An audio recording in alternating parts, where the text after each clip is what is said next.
You could try to play, but you're never gonna beat me. Look the other way, what I'm doing ain't easy. Bloody hands stained from the people who deceive me. Muddy hands break through the chains, go free me. Looking for change, looking for pain. Pulling a mob, pushing a train. I'll never stop, stick to a lane. Pick up the pieces and go rearrange.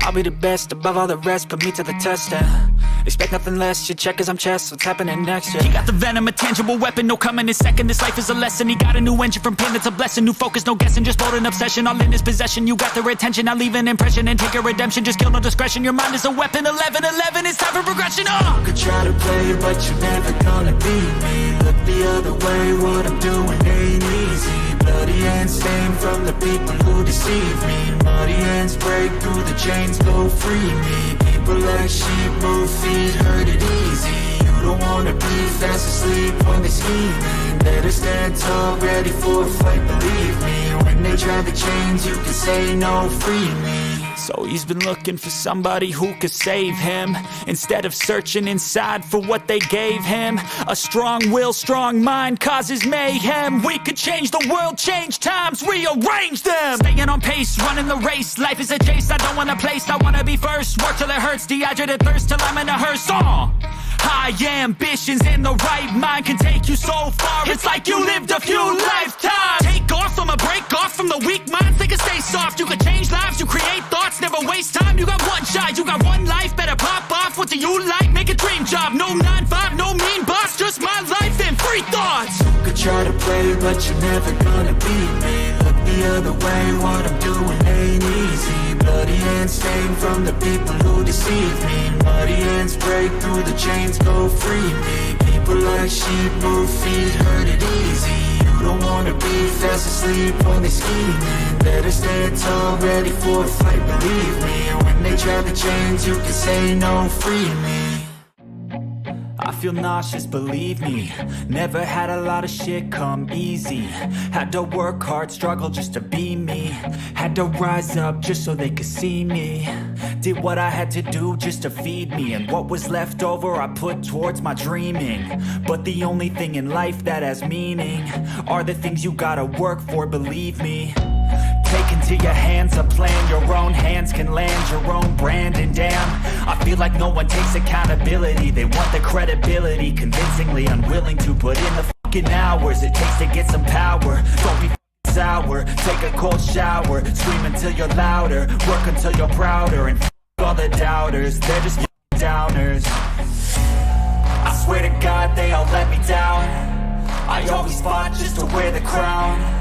I'm pissed off at these clowns who were all taught they deserve an ounce. It's only worth it if you work for it. It's only worth it if you work for it. I won't stop till they hear me now. I won't stop till I wear the crown.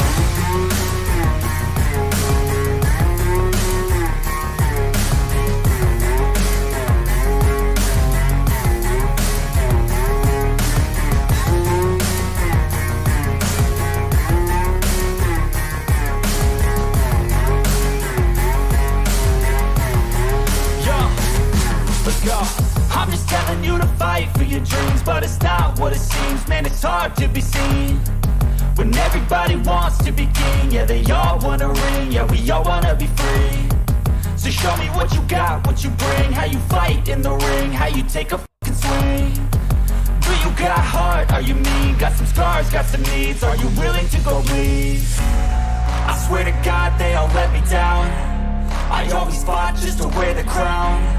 I'm pissed off at these clowns who were all taught they deserve an ounce. It's only worth it if you work for it. It's only worth it if you work for it.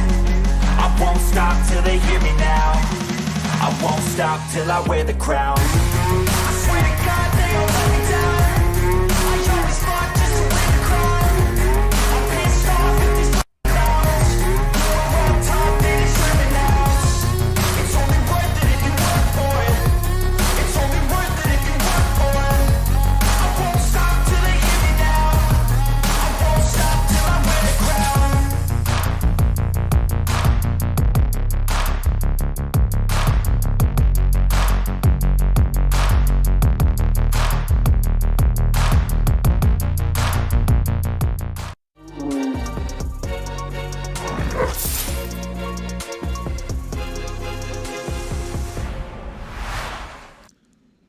Hey guys, what's going on? So I'm sure we all heard the news by now. Crypto's crashing, Ethereum more than others. The difficulty bomb's going to be getting extended here sometime soon in the next couple of weeks. Fudweiser has to work on a Saturday. So thank you for coming out, guys. That was pretty much it. That's all we got. All right, what's going on, everybody? What's happening? Yes, it is Saturday. It's time for our live stream. Not sure if you can hear that, but the vacuum is on upstairs and it's blowing my eardrums off, kind of rattling on the floor. But let's do a quick roll call, see what we got here. We got 82 viewers, 18 likes. Smash that like button, guys. We need to get that up there. Up, and away to the moon. By the way, if you saw my video on that, the moon sounds like a bad place. Allegedly, the Geth dev team live in a bunker on the moon, and they didn't really have service throughout the whole dev call. They couldn't get through to them. Eventually, they made it through, but their connection isn't too great. So the moon isn't always a plus. Anyway, we got D2 Miner, we got Justin Miner, Wealth Talks, Rud Putz, what's going on? Dave Collins making statements, Jarl Grey Bear, BDD, Dan Soz, Kryptonic, Patrick Guyan, myself, smashing that like button, guys. Bryce Wickware. Oh, my button's not ready. Fudweiser. Dan San, Mohammed Fahim, Patrick Guyan. I think I already said that. Tenacious D, Thomas Muller, Aragon Strider. What's going on? Andres 23007. What's happening?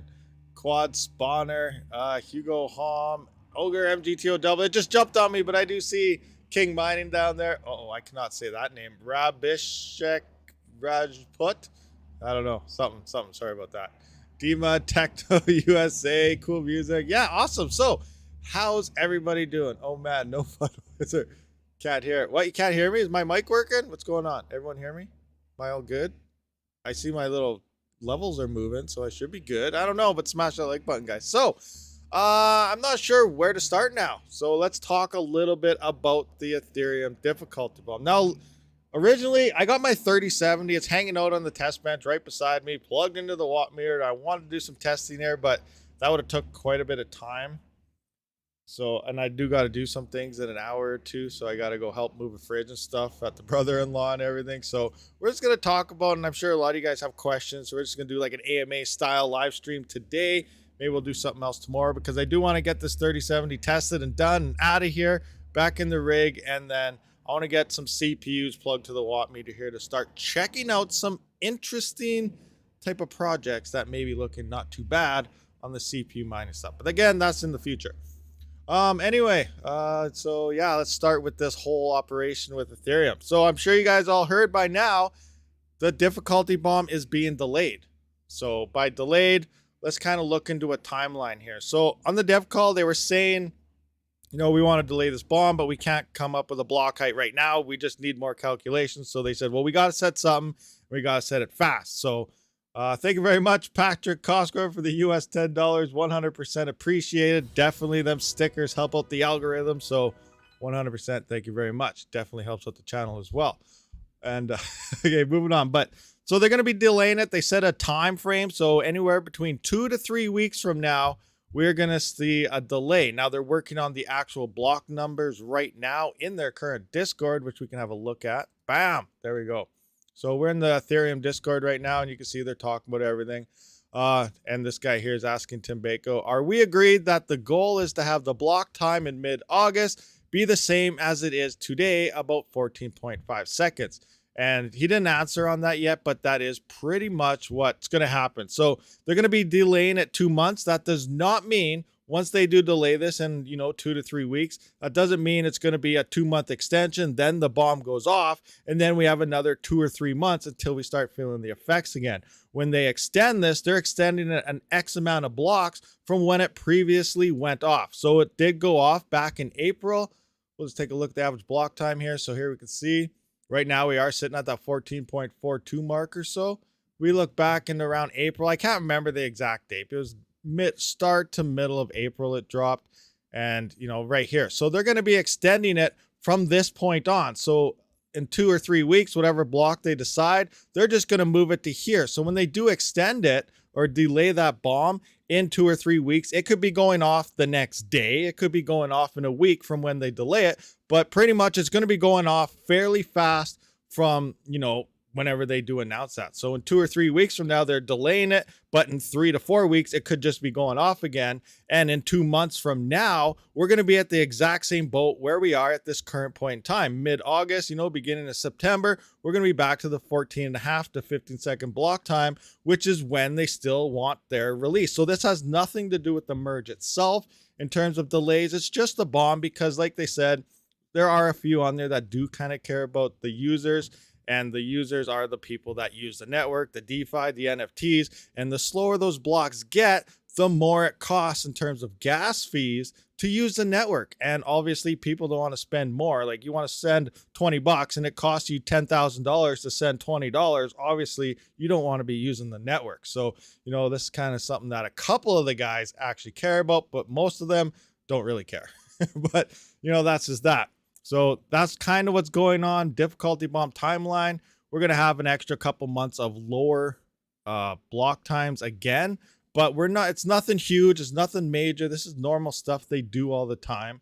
And as for the merge, there's a lot of background noise going on. Now, this is where things get very interesting, and it kind of moves into the whole conspiracy theorist part about POS. I kind of dropped that video the other day because, as we know, there's that platform.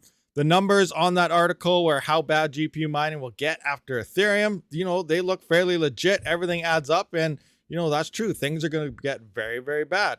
The end of Ethereum is worse than any crypto winter ever. Even if we're at an all-time high, things are going to look very bad in terms of GPU mining. But we're not at that point yet, and we don't really know when it's going to happen. There's rumors in the background. We know Luxor, all these other ones, they say they're friends and talk to the dev teams, and they're hearing there's a lot more issues than what's actually being presented. So PR versus on what's going on are two totally different stories. PR standpoint, just before they had their dev call, they were talking on Twitter how great the merge went through. Everything looked great. And I was kind of dictating, well, if everything's going so good and they end up delaying anything at all, including this difficulty bomb, some of these background rumors, maybe there may be some truth to it. Again, it could be 100% FUD. We have absolutely no idea. We have no idea what happens behind closed doors. And if you're unfamiliar with these rumors, there are rumors that background, whether it's money swinging, maybe devs are getting paid in their pockets to extend stuff, and they're just giving us little delays. But there's rumors that, 2024, 2025 is when POS, the merge, is actually going to happen. And I was brought this to light, and I used to think, if they delay it, it's going to be delayed. It's going to be sometime next year. And then all of a sudden it seemed like they didn't care about any users. They didn't care about any miners. They don't care about anybody except getting this merge going through. So I was like, okay, yeah, end of the summer is looking good. They don't care about anyone at this point. They just want to get it done. So I'm like, okay, we're getting closer. Then all these rumors come around. We look at history articles, and now it seems like they're delaying the difficulty bomb when they said how good this went through. The original difficulty bomb, based on their old timelines, you got to remember what they say and how they say things in the past. They have no issues with 25 to potentially 30-second block times if it's ready by August. They've been saying they're ready. Everything went good on Rupstein now, and they have no issues moving to an August merge. It still sounds like that's their timeline, but now they're pushing the difficulty bomb, which is very interesting. Now, what if we get to this point and they did say they don't want to put a date on the merge because they don't want to miss that date and then look like the bad guys? Because remember, they're catering to two different sides here. We got the miners who control the security and everything on the network and ultimately have the most to lose because their financials are definitely going to drop. On the other side, we have all the user case, the DeFi guys, the NFT guys, all these using the network, the investors, and they're there. So they don't want to, push something out too long because investors will pull out, and they don't want to push something too short because then the miners have the chance to potentially attack it. So they're stuck in the middle. That's why we're only seeing, couple months here and there. Now we could see this couple months for the next 2 years for all we know, but they're going to keep hanging us on by a string. So if we do see a potential delay or a difficulty bomb, or a merge delay to maybe October, end of the year, then I'm starting to think that, this 2025 thing may start, bringing some positivity, and there may be some truth to it. But until we get to the point on start seeing some major delays in terms of the merge itself, because they're still saying they're so close and they're almost ready, then I still don't know if this 2025 thing has any weight to it. But once we start seeing potentially at the end of the year, or maybe a quick delay at the beginning of next year, I do think we'll probably still have a year or two of Ethereum mining. So keep an open mind, guys, but don't bet the farm. Don't bet massive amounts of GPU purchases on this to happen, because again, we have no idea if this is going to happen. But there's a lot of different scenarios going on that we really have no idea about. Adam, talk about Duro and the mini blocks. That's a very interesting thing that you brought that up, because that's one of the things I want to test. As you guys know, I have a Duro node up and running.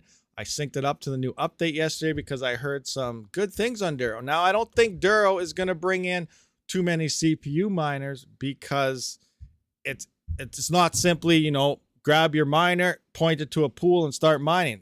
There's a lot more work to Duro mining on a CPU. You got to run your own node. Now, there are a few public nodes that you can mine to, but you got to take a 10 to 15% fee pool node. That's why they're trying to decentralize the network ever since their latest, I can't remember, Starlink, or no, that's like a Elon Musk thing. Startup, I can't remember what they rebranded it, because if you look up mining pool stats in Duro, there are no mining pools for it. Everything's errored out because they changed it and hard forked it. So you got to run your own node. That will result in 0% fees.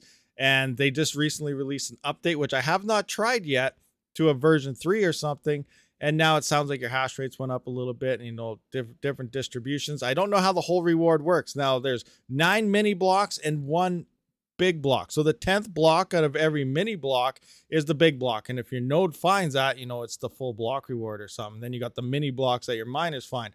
Now, allegedly, it sounds like within a few hours, people were hitting, 1 Duro. 1 Duro is worth like $5 and something. Is a single CPU making $20 a day right now in this current bear market? I have no idea, because I haven't tested it. This is purely speculative-ish. But, if it is, I would just probably shut everything off and turn all my CPUs back on. But I do got to test this and everything at this point in time and see how that works. Just to kind of follow, let's take a look at a Duro timeline price change here. So let's look at Duro price. I also kind of, and it's very interesting, because Duro is actually kind of following how KDA price went. So let's go to the max here. Go 1 year, I guess. I don't know. But we hit about 31. Oh, that's Canadian dollars. Sorry, guys. I'll mess all you guys up with Canadian dollars here. US dollar. So as we know, like past bull run, Duro peaked to about $25. KDA peaked to around, $24, $25 as well. KDA is down to $1 something at this point in time, $1.70 or something. And we're still hanging around the $5 mark on Duro. So that's actually interesting. It's holding some decent value here. Obviously, crypto's still going down, so it's going to go down some more. But, we have this potential bull run gains that could happen. 2025 is when I do think this is going to happen based on the cycles. But if we hit at least this, every cycle gets bigger, we're looking at some nice profits here. Again, I cannot confirm or deny any of these numbers in terms of profitability, because I have yet to mine to my node. I just have it up and running and ready to roll. That's why I want to get this 3070 done. I want to get a rig hooked to this watt meter, and I want to start testing some CPUs on Duro and stuff, because there was a lot of pump talk going into Duro, but then once everything finally settled out, it wasn't that profitable at that point. But they did recently just do this fork, and I'm hearing numbers that are looking pretty insane. Now, whether these numbers are due to the fact that most of the nodes didn't update yet, so there's hardly any hash rate on the network, which did bring up profitability, obviously, or if this new fork is actually a good thing and good things are happening. So I don't know. I can't confirm any of that stuff at this point. I'm still trying to figure out how the whole blockchain works, because it is different than your normal ways you would mine. But there's some interesting stuff coming on in terms of Duro CPUs and whatnot. Total of 10 mini blocks, but the last 10th block is for the node operator. So something like that. So if you find that, so there's 10 mini blocks within a block, and your miners, I guess, get the reward, and then the node you're running itself, if it finds that 10th mini block, or I guess if your miners on the node find it or whatever, I guess that'd be the node finding it, the node gets a reward as well. So yeah, it's very interesting how this whole works. It's totally different. So it's like I don't know if this is how it works, but picture Ethereum, it's 2 block reward, right? So picture each one is 10 mini blocks. Well, 9 mini blocks on third. So technically that's like 20 blocks within those 2F block rewards. So I don't know. It's very interesting what's going on here. It's a totally different chain. They're doing something new here and it's kind of cool, but I have yet to figure it out. And I want to figure this thing out. It's very interesting. It all depends on who increased in value enough to make mining profitable. Yeah, we don't know the future, guys. We have zero ideas of the future. The way it looks right now, a market cap, you know, obviously Ethereum's #1 for GPUs. Ethereum Classic is #2. Ergo is 3rd. Then I think we got Ravencoin, and I can't remember the rest of the line down based on that. Now, I do plan on going through that whole worksheet that they did do on, where is that BitPro article? I really want to see that. That's a good sheet. Let's just, now I don't know. What is that? BitPro IT. Is that what it is? Yeah, there they are. These are the weirdos.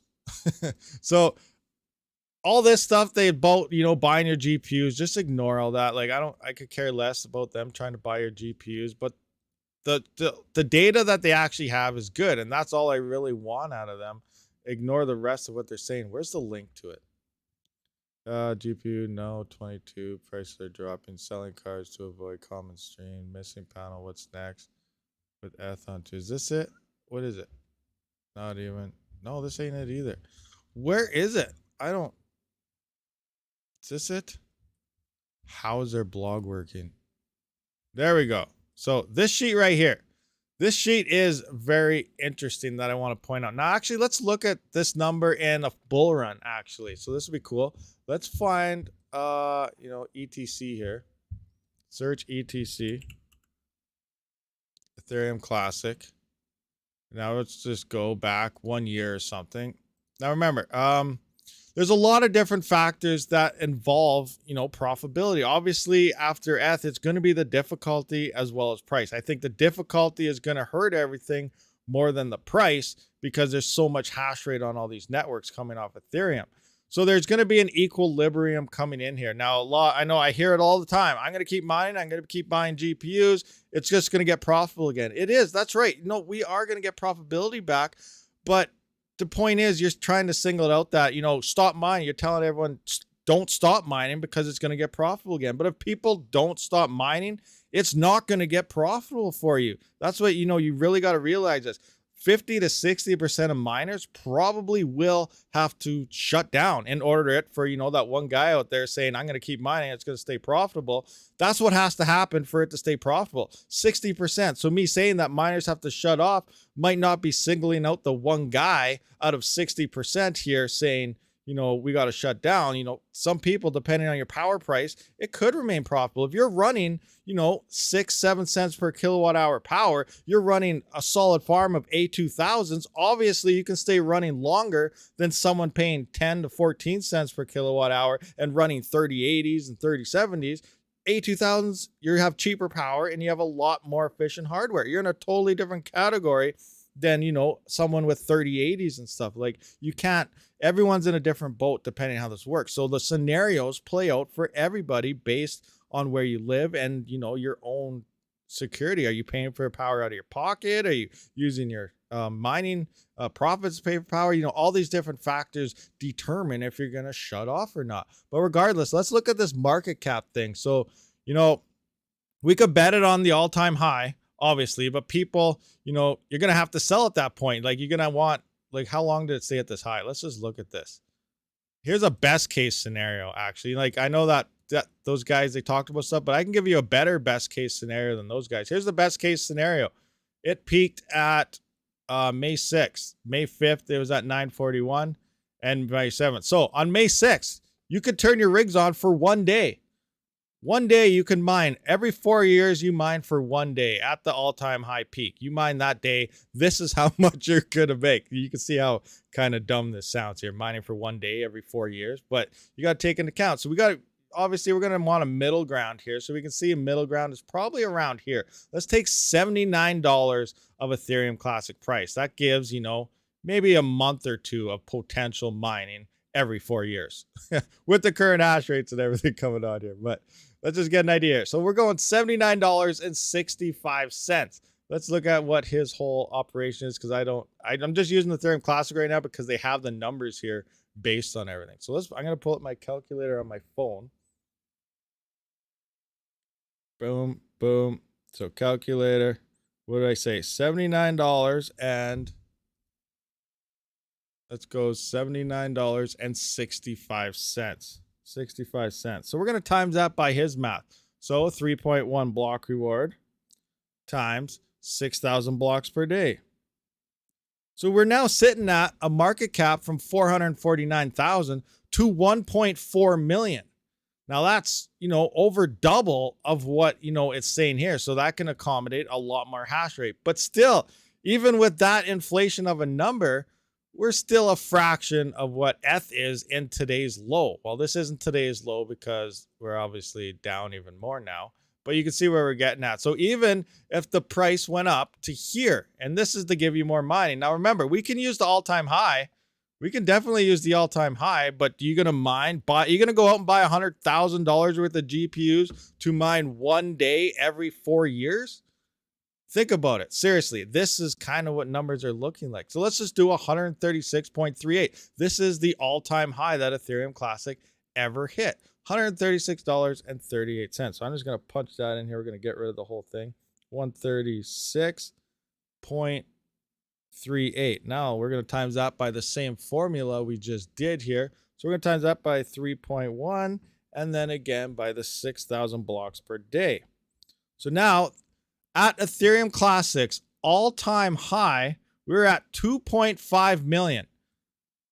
One day in the past 4 years, we could make 2.5 million per day out of every miner. So that's how much Ethereum Classic will dish out to miners on that one day only. That one day, compared to, even at the low, 22.8 million. Even at the all-time high of Ethereum Classic, you're going to be in the red with the current hash rate that's hanging out on everything. So these are definitely looking bad. Very, very bad, guys. So I'm sorry. I know some of you guys said earlier, no more bad news, but I've been trying to say how bad. I've been doing it a different way, and maybe it wasn't getting through to people. This is definitely a way different way probably a better way to look at it. I've been choosing the difficulty on what to mine, and I've been using calculators. Let's take a look at my calculator here, guys. This is the way I've been doing it. You guys that follow the channel, you know how I've been doing it. But if there's a new guy out here, it greatly, hopefully I'm helping you out to let you know, people telling you to buy GPUs is not a good idea. Who cares how low? If they're free, maybe buy them. But then you still got to pay for your power. So, it's still going to look bad at that point. That's how bad things are getting, honestly. But we're going to look at the hash rate calculator. We're going to look at the Ethereum network hash rate. I'm just going to refresh this. Wrong one, this one. And remember, so we're dictating how many GPUs are on here. There's still people that think 80% of this is ASICs. I highly think that is untrue. I really think there is a 60 to 70% GPUs of Ethereum is hanging out in terms of GPUs, 60 to 70%. Let's just take that number, so 60%. 60% is 600 terahash. 600 terahash. So if we go in here, we go 600 terahash right there. We can see 600 terahash turned all over to mega hash and everything else. So here's mega hash. 1, 2, 3, 4, 5, 6, 7, 8. 8 zeros and a 6. Now I'm not going to do this on my phone so you guys can actually see my calculations here. So we got a 6 and 8 zeros. 1, 2, 3, 4, 5, 6, 7, 8. We're going to divide that by 3080 hash rate. So we're going to go 100 mega hash. Some people only get 97, some get 102. A nice number of 3080s is about 100 mega hash on Ethereum. Bam. Now we got 1, 2, 3. So we got 6 million RTX 3080s worth of hash rate at 60%. Let's look into here. Let's take 6 million. So 6, 1, 2, 3, 1, 2, 3. Look at our hash rate now. Look at the hash rate hanging on here. Now, you want a quick conversion for Raven coin? That's easy. Look at it. Here's mega. This is 6 million 3080s worth of Raven coin hash rate. Now, I did do the video and someone said you can't use Ethereum numbers, on Kapow. It's a different algorithm. And this is exactly what I did. So this is right. I didn't use this. Remember, we have 3-some million mega hash here worth of Ethereum hash rate. We're using Kapow hash rate here. Copy Kapow hash rate. I'm going to put that mega hash into the mega hash point now. And look at that. That is 165. When that mega hash, that 6 million 3080s hanging out on Kapow is, you know, that amount of mega hash, that's 165.6 terahash of hash rate converted into Ravencoin hash rate. We look at the current hash rate on Ravencoin, that's 2.25. 2.25 terahash is on Ravencoin right now. And there's how much there? 165 terahash. That's what? 165 pretty much divided by 2. Let's see here. 165 divided by 2.65. That is 62 times the hash rate to flood Ravencoin. That's if everything goes in there. Everything's not going to flood into there. Nothing. It's every GPUs. It's going to flood everything. But I can guarantee one thing, that there's enough hash rate on Ethereum at 60%. And again, I think there might be 70 to take all the top 10 coins and times 10 it all at the exact same time. And 5 times the increase is going to turn these into the red. We did see some numbers where at the all-time high, Ravencoin was actually in the green and stuff, but that's at times 5, and at times 10, that number dropped to there. So this is the way I've been kind of showcasing, you know, the hash rate, flooding it through other networks, and then we can look at the market caps, and either way you look at it, whichever way you want to sink in, it just looks bad in red. So anyone telling you that, you know, it's okay to buy GPUs at this point, I'm not sure why. But that's just me. I've just been trying to throw the warning out for a while. Things are definitely going to change. Now, factors we can't, you know, factor into here. How many miners are going to quit? We have no idea how many miners are actually going to quit mining. Because obviously as more miners quit, the difficulty will drop. And then the coins mined, the yield will start to go up. And then depending on the price at the time will determine if you're in the green or still in the red or not. That's one factor. We have no idea what could happen. Another factor is, you know, will a coin pump and how much does it need to pump? All these coins need to pump a lot, massively a lot. I know there's a lot of go-to on Flux. Personally, I think Flux has a lot of potential, has a lot of things going, but I think it's going to be at least 6 to 8 years before we see Flux being decently profitable in GPUs. I really think it's going to take a couple bull runs. It needs a couple cycles to, you know, to grow and do its thing, unless it sees, you know, at times 1,000 or something in the next bull run. Can crypto do that? Yeah, crypto can do that. Is it going to do that? I don't think it will, but hey, it might. I have no idea. So I don't want everyone to just put all your hopes on, you know, Flux is going to moon next time. It's going to be extremely profitable and buy more GPUs because Flux is going to be it. All right. And if it doesn't, now what? You're out all that money. You're not making anything. Even though we're in a bull run, your CPUs are still making a lot of money. Chia mining is making a decent amount of money. You know, whatever is making money, but your GPUs still are not making money. It's time to start looking into potentially other ways to mine crypto, because Ethereum literally was the bread and butter. And with the end of Ethereum mining, it will be worse than any crypto winter has ever been in the past, because you always had ETH to go back to. This time it's going to be gone. And that's another thing. You know, prices are still dropping on Ethereum, but it is still profitable. So why is so many people still mine it? Because it's still profitable. Also, some people may mine at a loss when, you know, it doesn't really make sense. If you can buy the coin for less power, you'll end up with more coins. But some people do mine at losses. They have no issues. They're paying for power out of their pocket. They don't really care, and they just keep mining. So the hash rate on Ethereum is going to stay higher longer, because Ethereum does have a timeline. It's going to be gone soon. So some people are, whether they're swapping it to another coin or mining as much as possible for, you know, maybe they're hoping something will happen.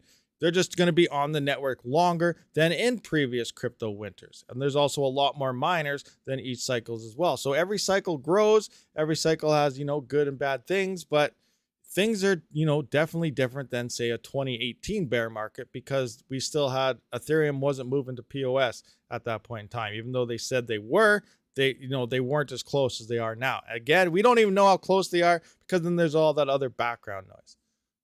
So let's just, there's a little bit of a rant. Hopefully some of that works. I read that Helium took a turn for the worst. And Ultra Comb, yeah, that's one thing I wanted to bring out also. I don't know what's going on with Helium. I know one thing that Helium does for sure. It uses hardly any power and other things. I'm trying to get another Helium miner because I want to try it out. There are a few updates.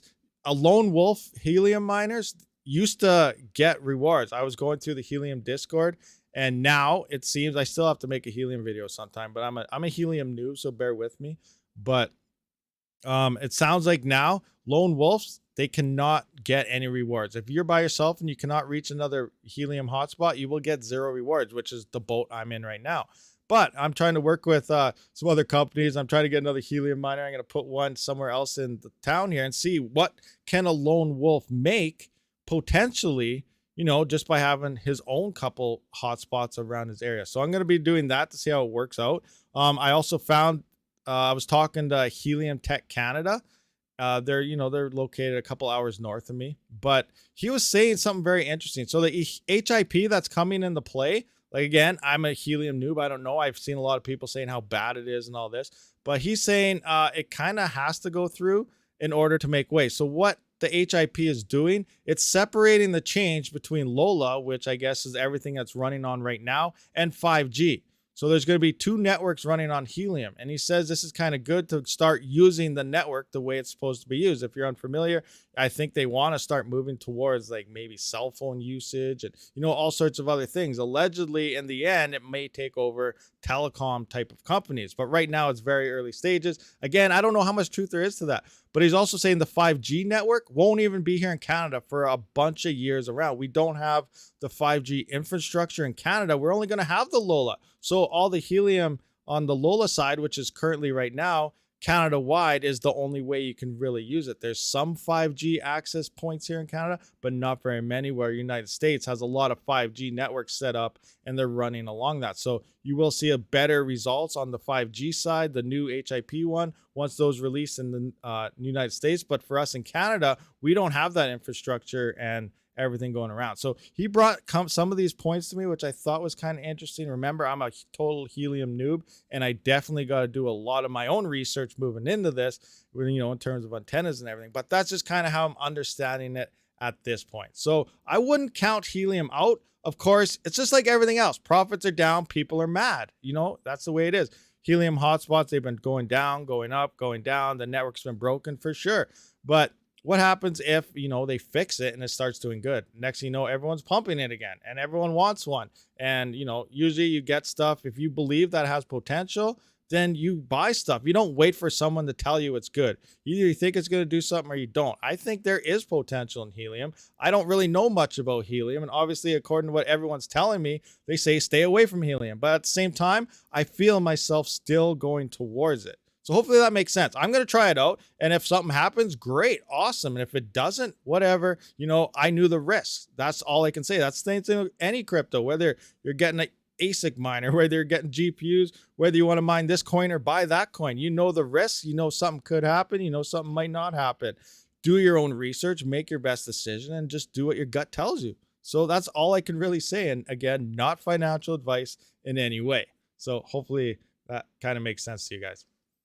Yeah, I know the rewards are dropping, everything's crashing, but you know what? I'm still gonna do it. That's the only way. Like I said, 5G doesn't have an infrastructure here. I want to do a lone wolf test. I want to get another miner. I want to put it somewhere else in town, at least 300 meters away, and I want to see what it looks like. I want to do those tests. You know, maybe you don't want to, but that's just you. But I want to try these tests out and see what happens because I'm curious. So curiosity, guys. I want to see. Yeah, thanks. Good luck. I'm definitely going to need it because, you know, like I said, everything you read is bad. But what if in 4 years from now, it was amazing? We don't know. We can't tell the future. Yeah, it's always back to the early miners, start stuff, and then you get kicked out. Just like everything. That's a big argument with Ethereum going on right now as well. You know, and it's true. You know, they just see these other chains and that happens. Another thing, I want to talk about Ergo. So I did notice some of you guys were talking before. Ergo, when it first came out, obviously it's a nice efficient coin to mine, but Ergo, it was supposed to be like a mixture of what was it? It's Bitcoin, Ethereum with its contracts and stuff, and then like a security of XMR. Now we know nothing is as secure as XMR, but it's supposed to have, you know, like the privacy side to it. So that's good. And it's also supposed to be fast tracked. So from mainnet to the end where there's only transactions, it was supposed to be fast tracked within 7 years, super fast halvings, and then bam, 7-year time frame, then it's only transaction mining. So, you know, that was, you know, part of its whole main white paper, and it's going forward and gained a lot of traction, momentum, because, you know, this coin is very limited until it only gets to transactions. They want to keep miners on the network because they encourage, I think it's every 4 years, to move it. Now, I don't know how that works. they want to encourage everyone to move your ergo around to maintain fees on the network, so that obviously the fees don't die down to nothing or something if everyone's just hodling. But at the same time, by doing so, you lose your crypto. Now, I can't see them taking away your ergo for not moving it. But again, I don't know. That's how I initially read it, that they want you to move it at least once every 4 years. I don't know. But now it seems like there's some community talking, and maybe some of you guys in chat a while, I couldn't remember, saying how they want to extend that, make it go longer, keep miners on longer and stuff like that. So I don't know. I haven't looked into ergo. So anybody been looking into ergo and confirm that? Are they looking to change from that 7-year plan to maybe a 14-year plan or a 20-year plan now? I don't know. Are they extending this whole halving process and everything that they originally was going to do? Serious question about helium. What does it do to provide real world usefulness? I can't remember. I looked that up for a while ago and I seen something interesting, but I can't remember now. I don't remember how they're doing. I think they were going to go one way, but then they changed it. Like, I can't confirm that because I don't want to say a whole bunch of FUD at the same time. But I was looking something up where helium, like, legitly wanted to. It's pretty like it's part of this whole Web3. I know we hear about Web3 all the time. It seems like as soon as someone associates something with Web3, then it must be doing something good because it's going to be running on the new Web3, which is decentralized, because we have the Deeper Connect, we got Flux, we got all these different things, we got Render Token, and everything going on. Now people are talking about like Web5 and 28,000 and stuff like that. A little far fetched, but you know what I'm talking about. But allegedly, like, that's exactly what they wanted to say. What if you could take, like, I think in the end, helium wants to replace telecommunications. You got your cell phone, you go to your provider, you order your cell phone plan and stuff. So what if you could take a helium miner, throw it outside your door, and now you have cellular connection? You're not paying Rogers, you're not paying A&T anymore. You're on the helium network using your cell phone. These are some of the use cases. And if they do want to go that route or they change it, I have no idea, but they want to move to like internet and cell phone usage and all this. And if that is the route they take, I think that could be huge. But then again, I don't know how close that would work. Because think about it, as if, large telecom companies are going to allow them to get away with this. They're going to sue them. They're going to buy them out. They're going to charge fees. They're going to do something. But I have seen rumors that, eventually in the end, that's kind of their plan, is to run everyone's cell phones and everything off this. So I don't know. I don't know if that's what's going to happen or not. I could be totally wrong. But if that does play out that way, I think that would be huge. But I don't know. That's just me. 730 megas, 850 with my 3090 in my gaming. Nice. Just so you know, Wi-Fi suffers Doppler effect, so you can't use Wi-Fi when driving. Helium will never replace something, but they cannot complete the cell network if you have to think about satellites as well between large distances. Yeah, for sure. Definitely 100%. Now, it depends how it works. Like, I know out here, we don't have any satellite type of internet and anything. It is all through towers and spots. So I don't know. There's a whole lot. Like, right now we're thinking too small. We got to think of the future. Like, right now it looks like helium is bad. Yeah, I agree with everyone. Based on everyone's profit, my profitability on a helium miner being a lone wolf is 0. I'm not making anything. Other people used to make lots and now it's down to nothing. I'm just saying I want to try another helium miner and see how it works. And if the future blows up, awesome. If it doesn't, it doesn't.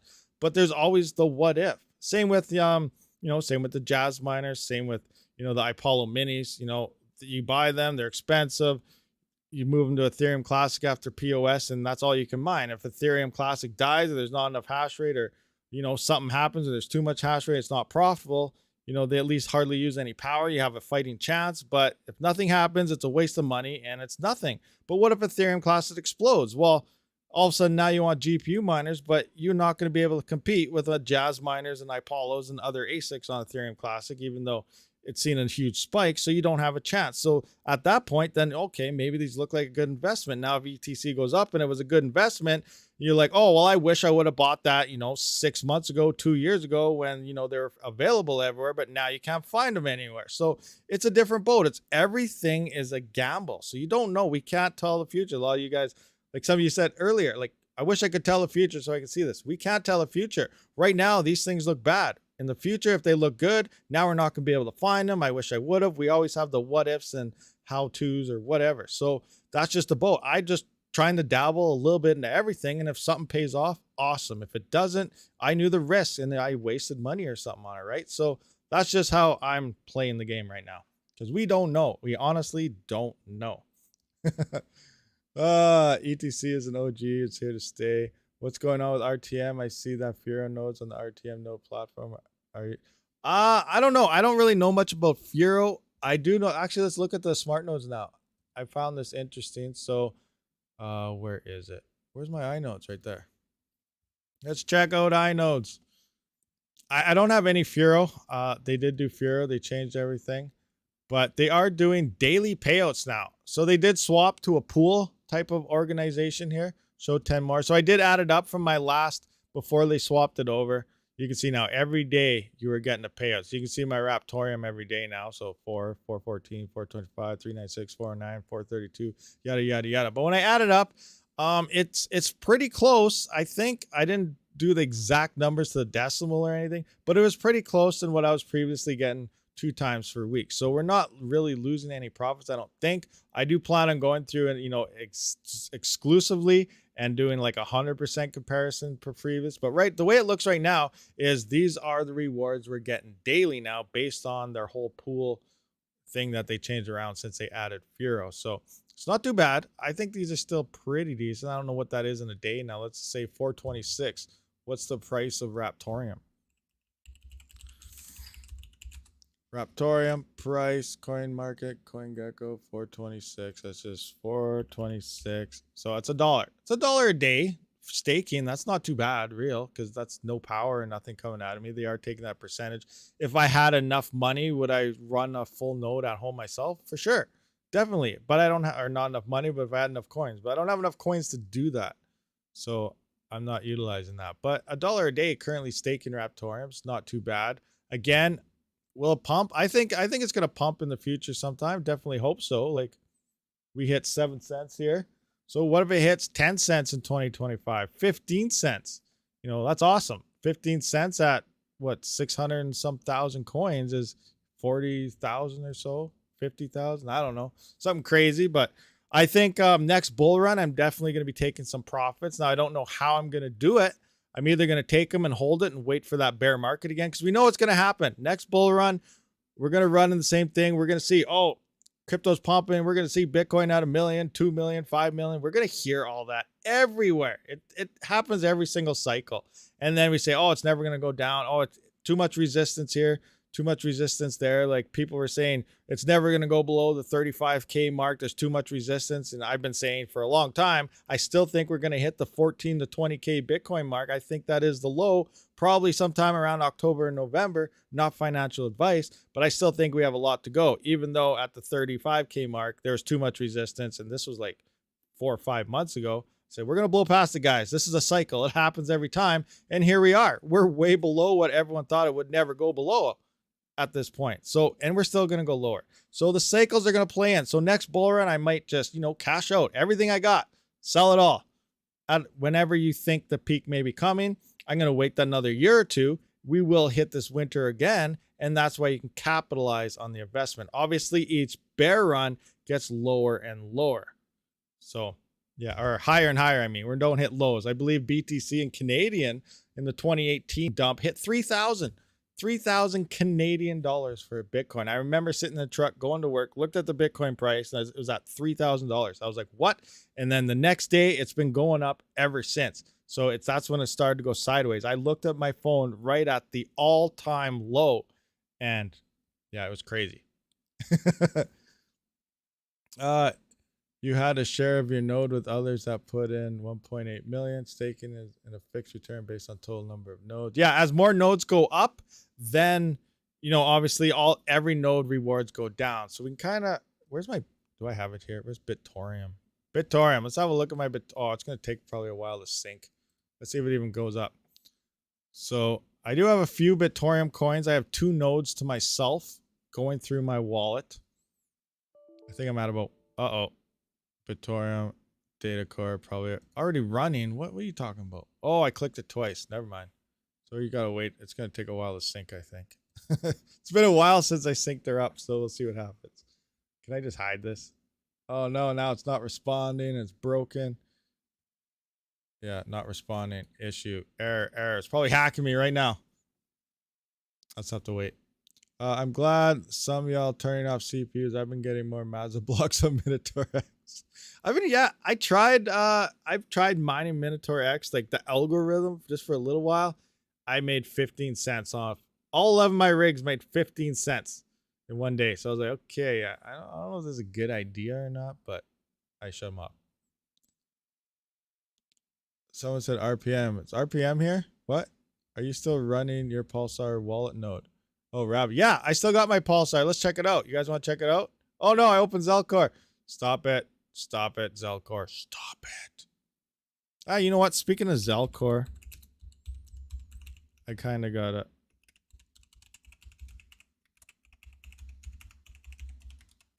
Speaking of Zelcore, see now I have it open. Let's talk about something here. So I got to, okay, as you can see, I got Flux BSC token here. So oh, what are you doing? I didn't want to click on it. Portfolio. So crypto.com opened up purchases for Flux finally on the thing. So I did swap Ethereum into Flux. So I do have 1,000 Flux now for my node, but it's in BSC, which is Binance Smart Chain. It is not the mainnet Flux that you do need in order to run a node or anything. At this point in time, I don't think I want to run a node because I don't know if my internet supports it, and I'm not going to make anything by paying $10 or $15 a month to a VPS at this point, based on what you need. I mean, unless I find a super cheap one, I don't know. But I think you're only making like $10 or $15 a month currently on a Cumulus node. Anyway, I do got to swap it over. So I did make this address right here. I'm going to transfer my Binance Smart Chain Flux over to here. Then I'm going to use what's it called? Fusion in here. I'm going to have to swap. I'm going to have to bring over some Binance Smart Chain coins to do this. Then you use Fusion within Zelcore, swap that into normal Flux. And then I'm going to have to send that 1,000 Flux to a new address. So I have the exact 1,000 Flux, and then I can make my node built on that other address. So I just wanted to point that out to you. If you guys are unfamiliar, you have to use mainnet Flux, I believe, for the smart node, unless they changed it recently. They may have. I'm not sure. And then here you can see I got what do I got? Here's my I have 98.3 KDA, so that's good.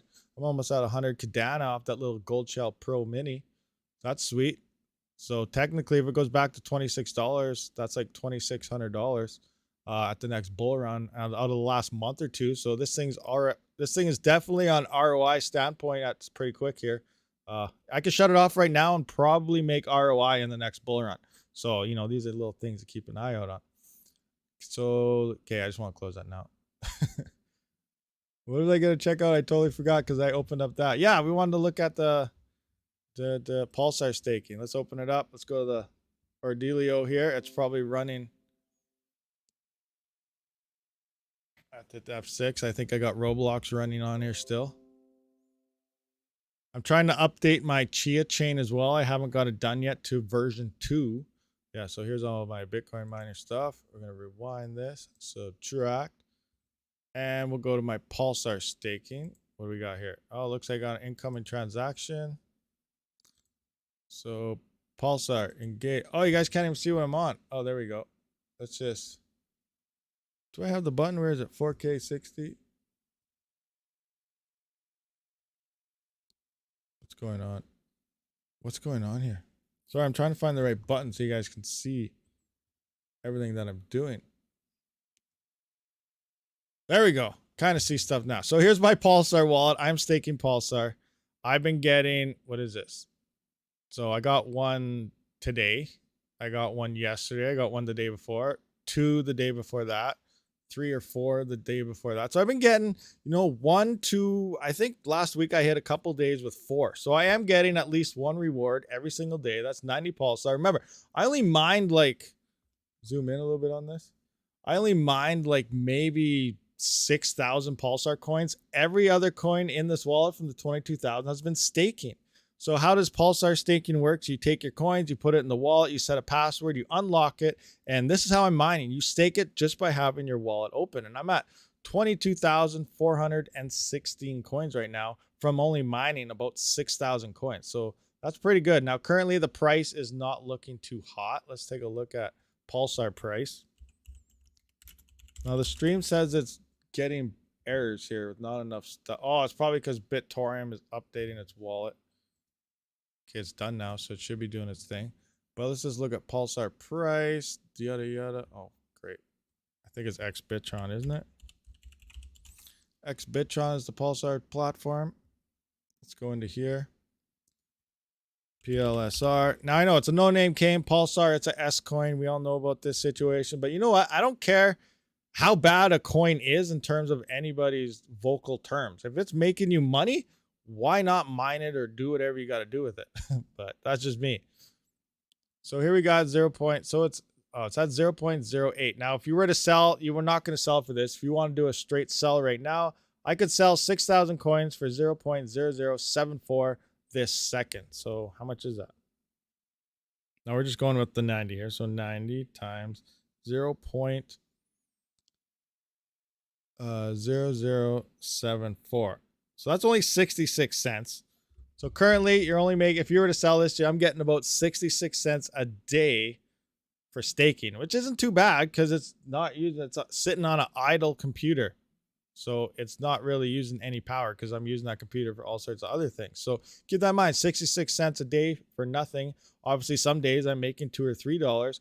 In previous times, like all times and stuff, this thing was making like $2 to $3 a day just staking. So right now I have 22,000. If I was to sell it, I could sell it all for about 6, 7, 8, 9, 10, 11, 12. It'd go all the way. Wow. I'd sell all these orders probably up to here. So I'd only be selling it for all these prices down to here. So obviously you're losing quite a bit. There's not much volume, but if I wanted to sell it, I could definitely sell it. If you're unsure how exchanges work and everything, because I'm looking way down here when the price is over here, maybe I'll do a video on that for you guys, because there are things you got to look at in terms of whether you want to quickly get in and out right now, or things if you want to sell at a certain price. There's different things you got to do and understand when it comes to selling your crypto. It's just like a stock market as well.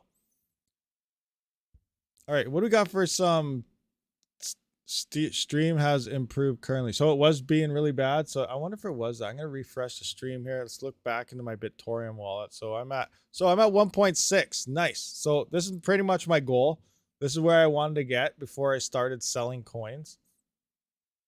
I can close. Actually, I got to turn. Hold on. I got to turn this back on. Minus this. Back in the server here. Engage. Speaking of server, you know what? Let's pop open the Duro node while we're here, because why not? I'm going to go into here. You can see my Chia chain staking pools. I got my Yada coin solo pool here. Can you guys see everything? Because I shut off my other screen. Kinda. So I'm going to go into my Duro node windows, and I want my Duro node start with the address config. Bam. Oh, I'm getting errors. Oh no, it's broken. That's the wrong one. Hold on. I need this one. I gotta start it first. Uh-oh, I broke my node, guys. Or did I?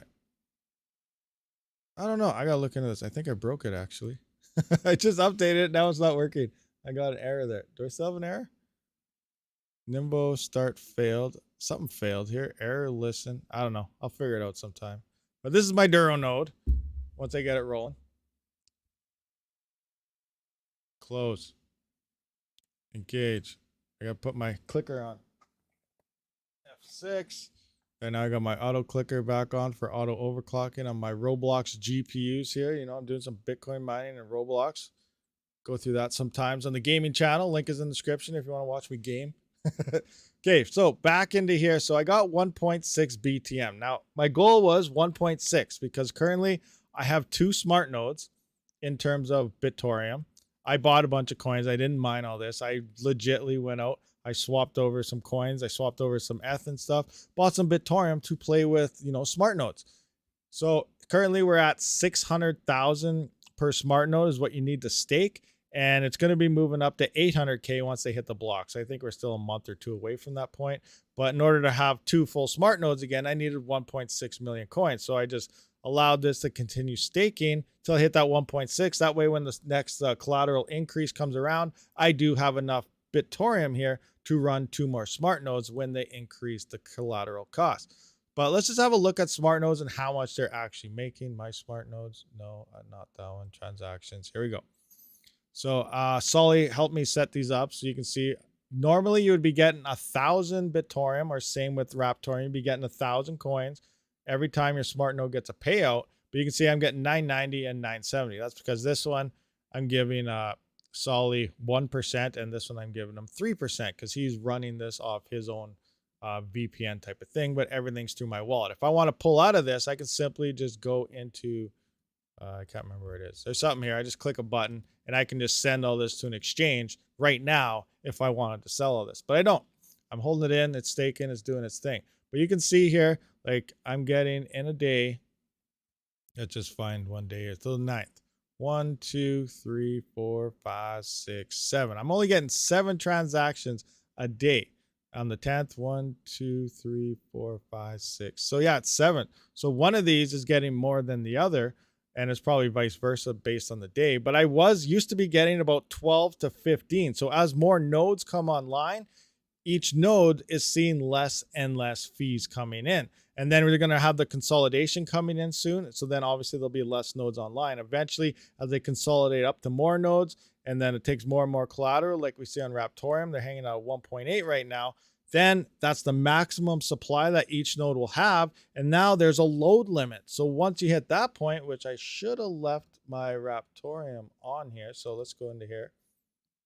We look on iNodes again. I know I'm kind of all over the place, guys. I probably lost somebody somewhere. But we can see, where's the total nodes? I can't see total nodes.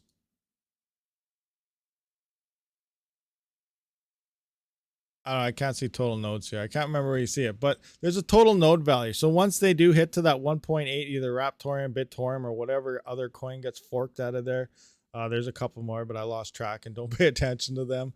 But then there's an X amount. I think it's like 265 or 270. So once it hits to that, no more nodes can be added online. There's a maximum number of nodes that's even allowed on the network. So that's one thing to keep in mind as well. So once everything is full, you may not be able to put your stuff into nodes at that point. Again, I can't really confirm that till it happens because I do believe there's another 15 or 20 nodes that can go upline on Raptorium, but it is getting very close to being maximized on the nodes.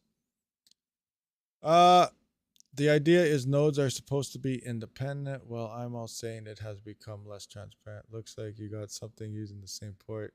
It toyed to. Oh, you talk about me with my port thing? Yeah, I don't know. I might have something open. Maybe it was my Bitorium wallet or something. I have no idea. But last night my node fired right up, and now I'm seeing an error. So it could be something I have running or opened or something right now, like you said with the port. I don't know. I have to look into it, but Rabid is a whale also. I'm not a whale, not in any way. But I am trying to work out a deal to get some more of those CPUs. As you know, I've been trying to work. I don't have any money or anything, but there's 12 or 13 CPU rigs that are up for grabs for a very good price that I'm trying to get my hands on. That will put my total farm of CPUs up to, I don't know, I have about 23 or 24 CPUs. I believe right now I'm sitting at 8 3900Xs, 2 3950s, and one 5950X for a total of 11 rigs. That 8, 9, 10. Yeah, for 11 rigs.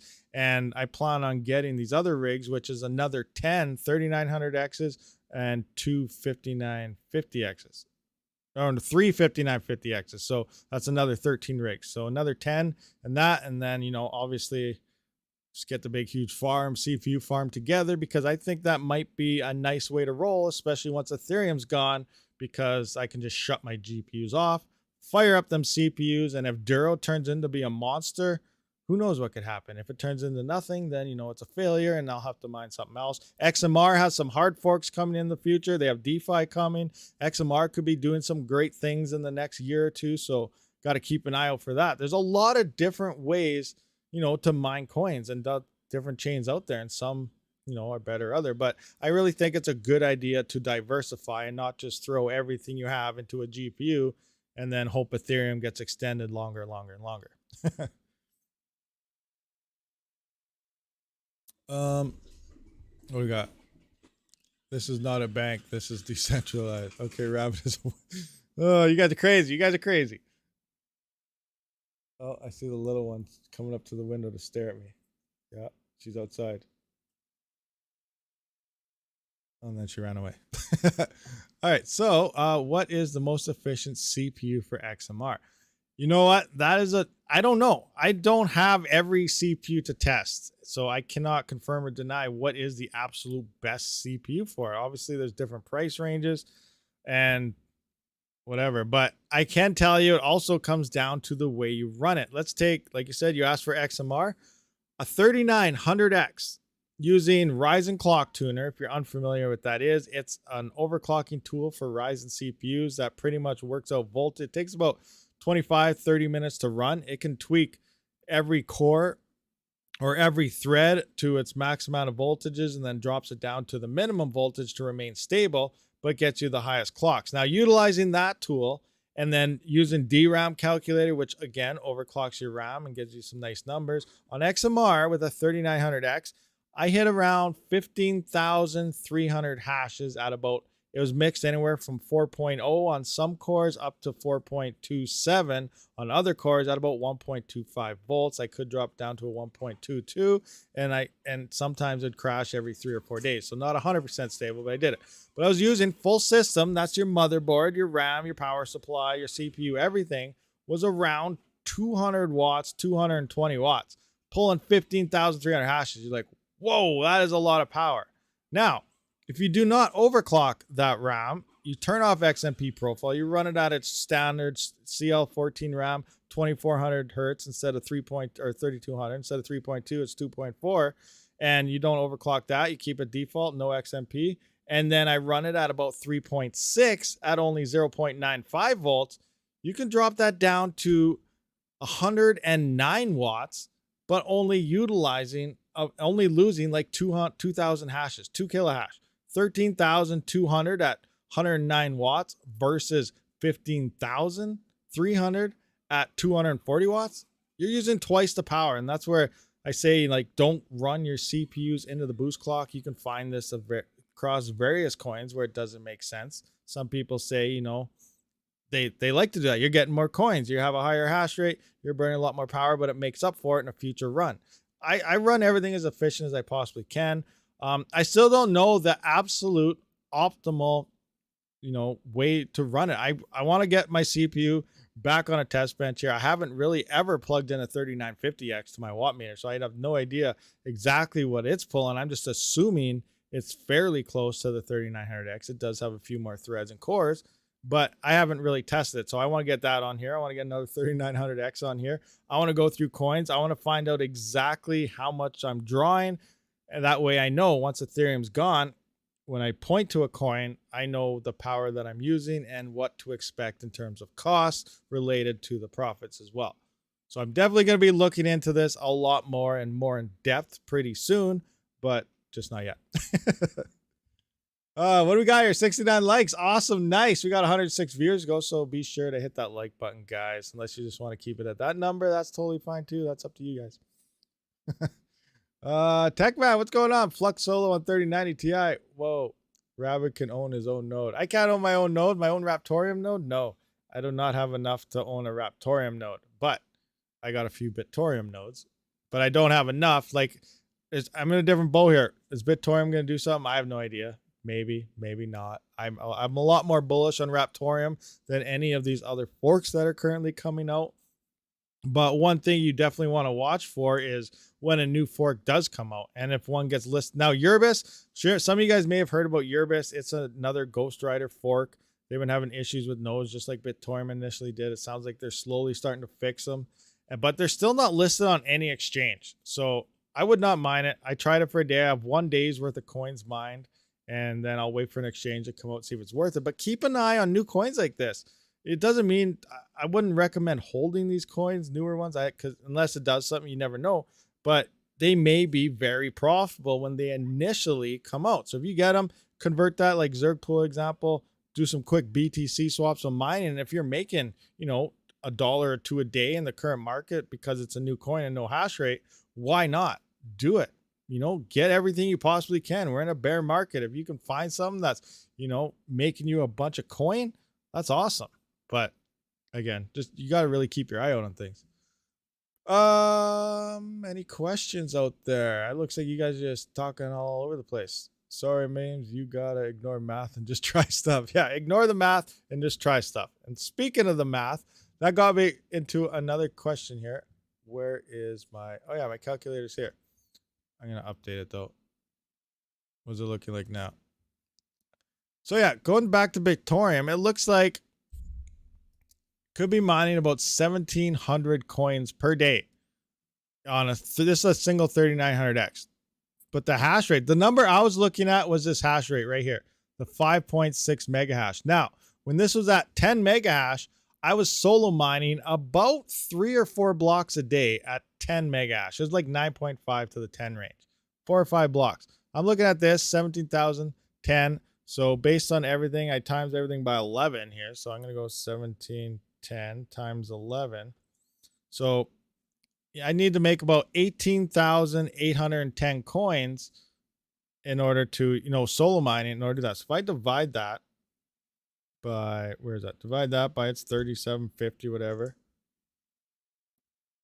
37, whoa, back. So that's about 5 blocks. I'd have to find about 5 blocks a day to be more profitable. I was hitting 3 to 4 at like 9 to 10 mega hash. So I could potentially now be hitting maybe 7 blocks a day if I fired all my CPUs up right now, because the hash rate did drop 50%, which would be, I could be close to that $1 a day range per CPU, maybe 80 cents per day if I find, you know, 6 or 7 potential blocks a day. So these are the kind of numbers I look at. It's kind of math, but at the same time, it's also 100% luck based. So I might try that out soon. Remember, I got to wait till the end of the month. I want to see how my power bill drops from having my CPUs off, and then I'm going to be firing those babies right back up again, and we'll see what happens. We'll see what happens. You are making out good with that CPU coin, 40 a week. I feel bad. I swapped it to USDT as I feel it's going to keep going down, then buy back when it hit bottom out. Oh, awesome. You feel bad that you swapped it? Well, that's a good thing then. If the coin's going down and you swapped it to USDT and then you buy it at a low, you're getting more coins for a future gain. Why are you sad? Unless I'm reading that statement wrong. But that's awesome that you were making 40 a week on that. Sweet. You think Rig 5 wants to mine Yentin? Oh yeah, I forgot about Yentin. Oh my gosh. Okay, let's take a look at that. Mining pool stats. Yentin. I totally forgot about Yentin. I don't even remember what it is at this point. I have it written down too. Yentin. What are you? Oh yeah, that's a Yes Power R16 coin. That's correcto mundo. What is the hash rates on that? Looks like a difficulty's down. Price is fairly low. What kind of hash rate does a 3900X have on this? You know, I'm the one that's supposed to know these, but I'm asking you guys. But I've never tried the Yes Power R16 algorithm. I've never tried this algorithm. Anyone know? Anybody have a 3900X on this so I can guesstimate how much hash rate I would have on it?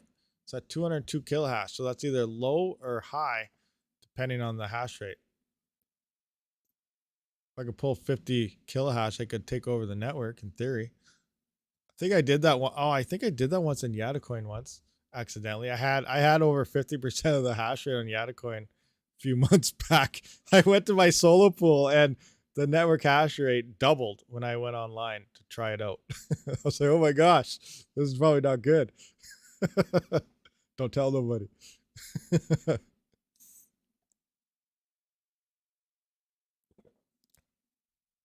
Oh, that makes sense. I got you. Fully electric. Adding the, yeah, for sure. That would totally be a bad thing if you were, you know, right into the project, expect it to do its thing, and then you're selling it and it's driving the price down. Obviously, technically you're hurting it. I see where you're feeling bad there. Makes sense.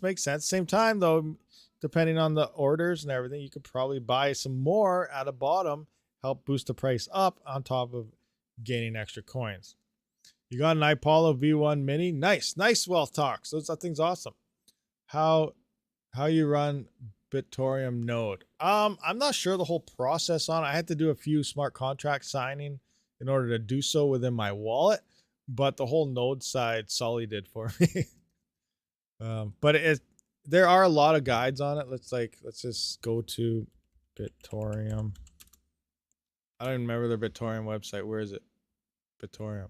Bitorium.org. If I spelled it right, it might pop up actually, right? Bitorium. Is that right?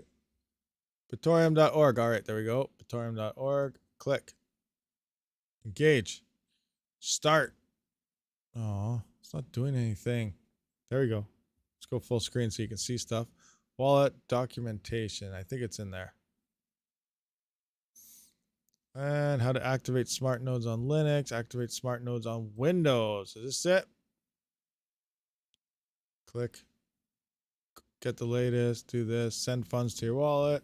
Get the ID in the wallet. Tools debug. Run this in the console. Port forward this port.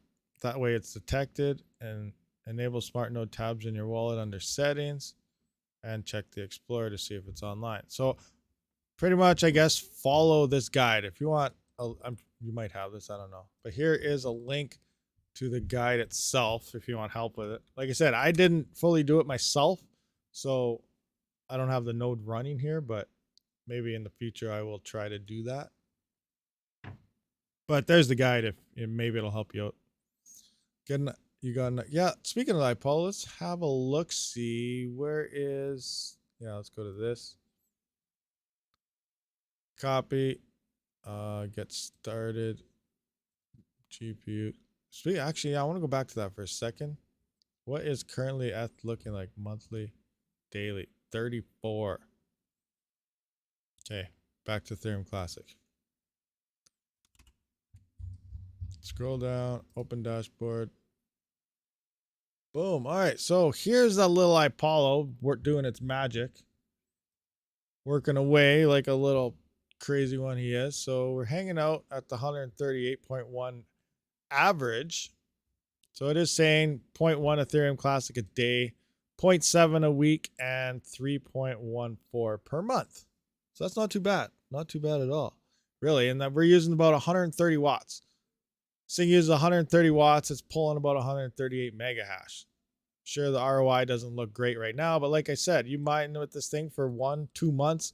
You shut it off. Next bull run, you sell that Ethereum Classic, and you potentially have it paid off through 2 months of mining. Anything after that point is obviously just pure profit because you're waiting. Again, will Ethereum Classic hit 124 higher in the future?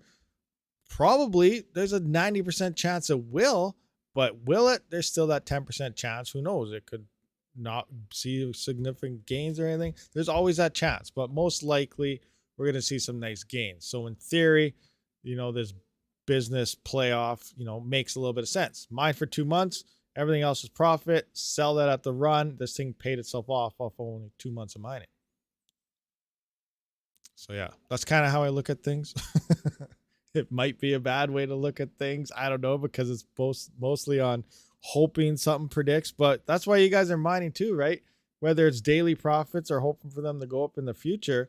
That's the whole reason why we're mining, is in the future bull run, potentially we get, a nice jump in some funds or something. You're out. Yeah, I don't know why. I don't know what's going on. Maybe I got to reset it. I was averaging around 142 or something, but today it looks like it's down a little bit. But yeah, usually I was around, well, we could see the effective. It was at 140 there.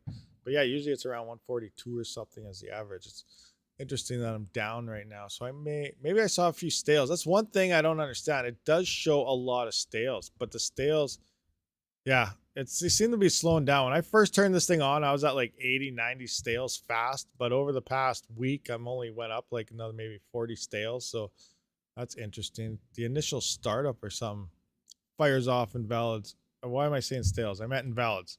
There. I don't know. Anyway, do we have any questions, guys, before we do wrap this up? I forgot.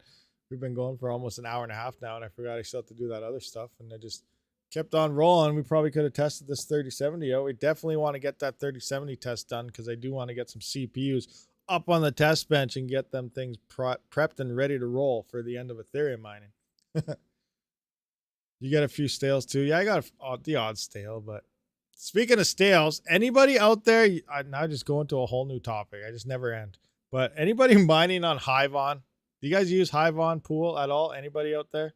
I used to, well, I never used to like per se. I tried it for a little while, but I did see someone on Twitter the other day mentioning this, which I found like a year or two ago. So I'm obviously, it sounds like they didn't fix anything, but I was mining on Hivon.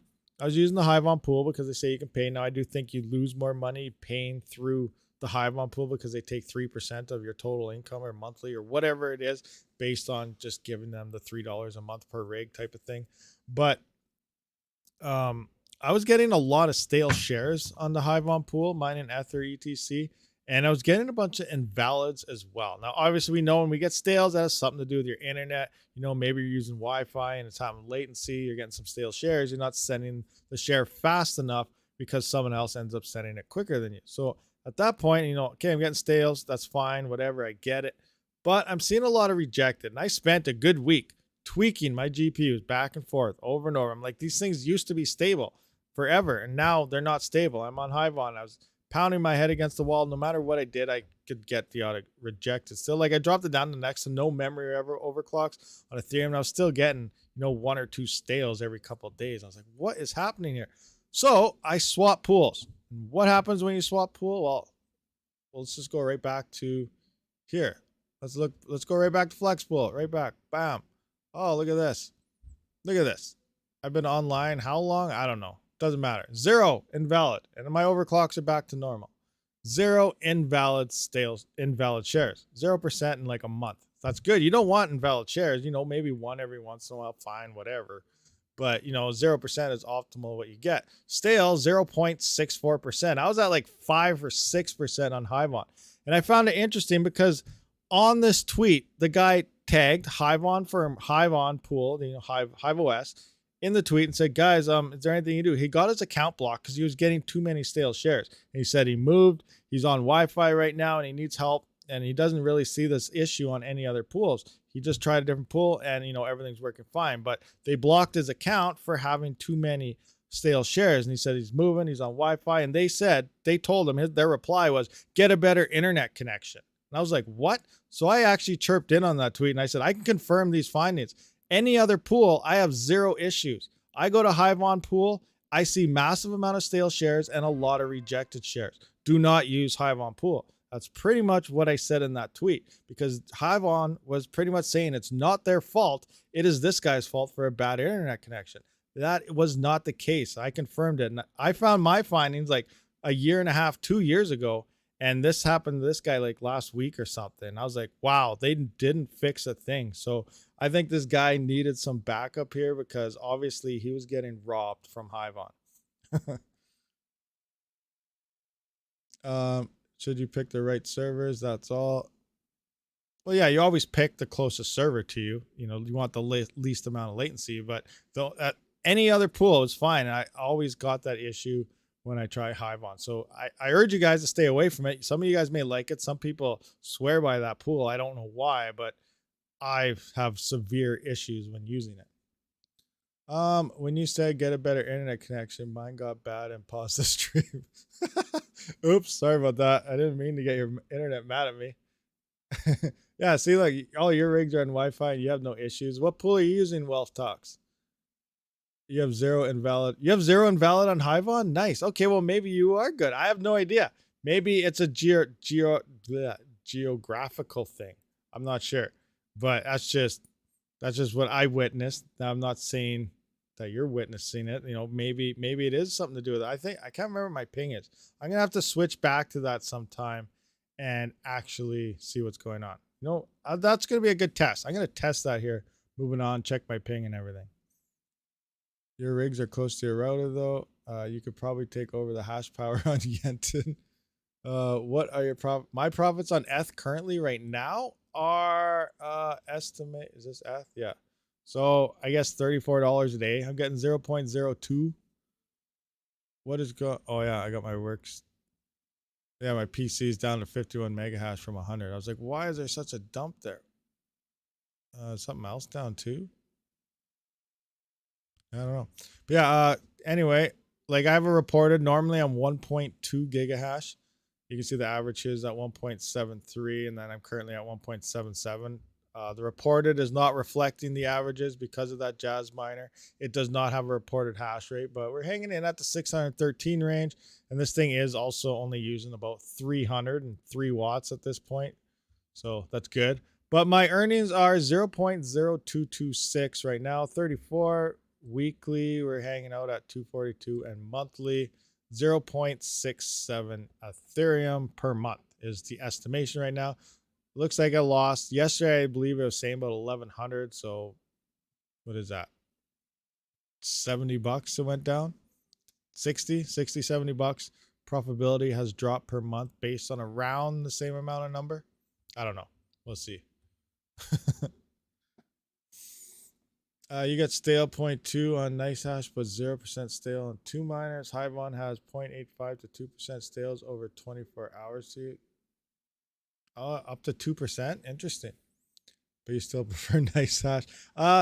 NiceHash is okay. That's another urgent reminder. I do like to point it out to people, but once Ethereum is gone, be very careful about being on NiceHash. If too many people go to it, then, you know, I really think it's going to hurt mining in general than, you know, help your profitability. Because if someone comes in there, a whale walks in, says, you know what, I don't like Ergo today, or you know what, I don't like Ravencoin today, or these guys, I don't like what Ethereum Classic said on Twitter, so I'm going to attack them. You know, someone could come into NiceHash and multiple mining rig rentals, depending on how much hash rate is there, and be like, I'm renting all this. I want to throw it all at this and attack the network. This is what can happen, and it's happened multiple times in the past. How much hash rate does... Let's look at NiceHash, actually. NiceHash rental. Let's see how much hash rate NiceHash currently has hanging out on it right now, anyway. NiceHash.com. Start buying. No. Do I have to log in for this? No. Register. Check your profits. Try mining. Live marketplace. 1 petahash. Buy hash power. 1 terahash. They got 1 terahash right now? That's not right. That's not right at all. I thought last time I looked, they had like 16 or 17 terahash. Tiger Hashimoto. So they got 3. Okay, so there's 9 terahash in here. They got 3 terahash there. Where's their total though? Oh, you're gonna have to calculate everything. What's going on here? EU market. Can you minus them all? There we go. Here we go. Let's take a look. So USA, there's 5.7. Oh, it just moved. 7.1 terahash in the USA market, 6 terahash in the east of USA. We got 4, so 6, 7, 8, 9, 10, 20. So there's about 27 terahash worth of ETH hash rate hanging out on, I guess, NiceHash right now. Plus, you also got other rig rental mining. NiceHash isn't the only rental company. There's more, so you got other ones. But picture a whole bunch, say, you know, 50% of the ETH network moves to NiceHash because it's going to be easier. So now you have a massive amount of hash rate here. And if I come in here, I'm like, okay, I want to buy all of this right now and mine Ravencoin and attack them. I could do so. That's how easy it'll be for someone to attack networks based on, you know, depending on how many people are on rental platforms. So if I'm rich, I got billions of dollars. Elon Musk says, I don't like you guys. I'm going to attack you. He'll just buy up all the hash rate and say goodnight to that blockchain. Now, what happens to a coin if it gets hacked at least once to multiple times? We have things like Ethereum Classic now. It takes a week to send coins anywhere or get your mining payouts.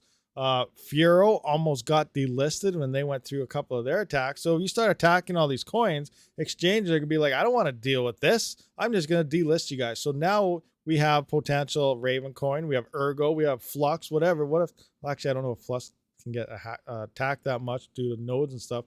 But you get the idea on the 100% POW side. If they get attacked too much and they get delisted, well, how are you going to sell those coins if they're not listed anymore at that point? So there are going to be a lot more problems with people moving to NiceHash, and we see attacks everywhere, than overall look at our profits. I can 100% tell you guys I was involved in a NiceHash attack. Red Panda Mining was involved in a NiceHash attack couple years back. I remember I had a 2060 KO in my gaming PC. I was checking out NiceHash for the first time, and I was like, all right, well, this is not bad. It's pretty easy. Nice setup here. And set my overclocks and whatnot. Good to go. I come back, and normally I was on Dagger Hashimoto. I was doing about $1.80 a day or something on this 2060 KO. The next thing you know, I come back like a half an hour later to check on it. Boom, I'm at like $3.80, almost $4 on my 2060 KO. I was like, whoa, what's going on? This is awesome. Profitability is insane. 2 days later, big article comes out. Ethereum Classic gets attacked through NiceHash and various things.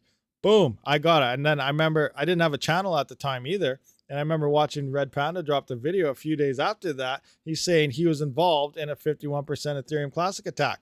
I was like, I was part of that same attack too on my 2060 KO. So things may look good on your end, not even knowing like crypto space on how anything works, being like, I'm making awesome profits. Amazing.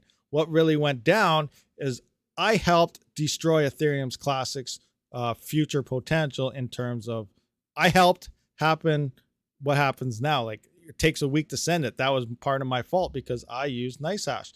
I helped attack a network and I didn't even realize it. I thought I was making good profits at the time. So keep some of these things in the back of your mind. And well, I'm saying now, right now they added Mesa. That's why they have the 1 week transactions, because they can counter, if Ethereum Classic gets attacked again, they have 1 week in those transactions to reorg blocks and stuff to prevent the attack. So yeah, technically it's 51% now because they implemented all these things and they almost got delisted.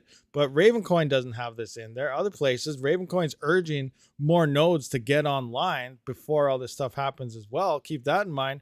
Ravencoin is having really big security issues. They're looking in the mirror and they're like, guys, we may have some potential future problems here. We need more guys to start running nodes like now. So they're giving that message out there because people are starting to get scared on what could happen in the future. So be very careful. Anyway, is Ravencoin 51% attack protected for sure? Like, are they 100% protected? Because 2 weeks ago, they're urging people to get nodes up because they were worried they could get attacked just from the simple hash rate migration.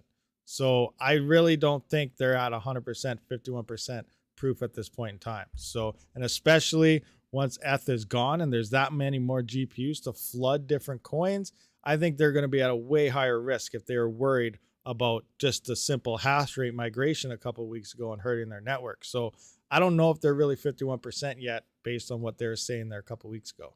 But maybe they are. I don't know, but who knows? ETH used to be very profitable with gas fees. They attacked people's wallet, charging high gas fees. Yeah, that's very well true too. Yeah, definitely could have went to that. Have I heard of Caspa? Is it CPU mineable? I heard Son of a Tech talk about it a couple times. I've never looked into Caspa. I believe it just got listed on an exchange yesterday or something. I actually had something pop up on my phone about Caspa being listed. So I don't know. I don't know much on it. I believe it is CPU. I don't know, actually. Let's Caspa. Mining pool stats. Yeah, I don't know nothing. I go zero about Caspa. Heavy hash. I'm not sure what network hash rate 0. 100. There's one pool. It's probably at, oh, you guys can't see that. There's probably nodes or something around. I don't know. I'd have to look into it. I have heard people talk about it. I remember a month or so ago, Son of a Tech was mining this because it wasn't listed on any exchange. It was 100% spec mine, hoping something happens.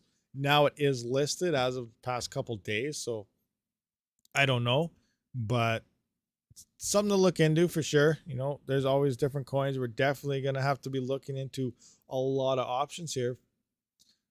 Look at the most profitable coin and what to mine right now. All right, let's go to what to mine. Most profitable with how many GPUs? 6 million that we were looking at earlier?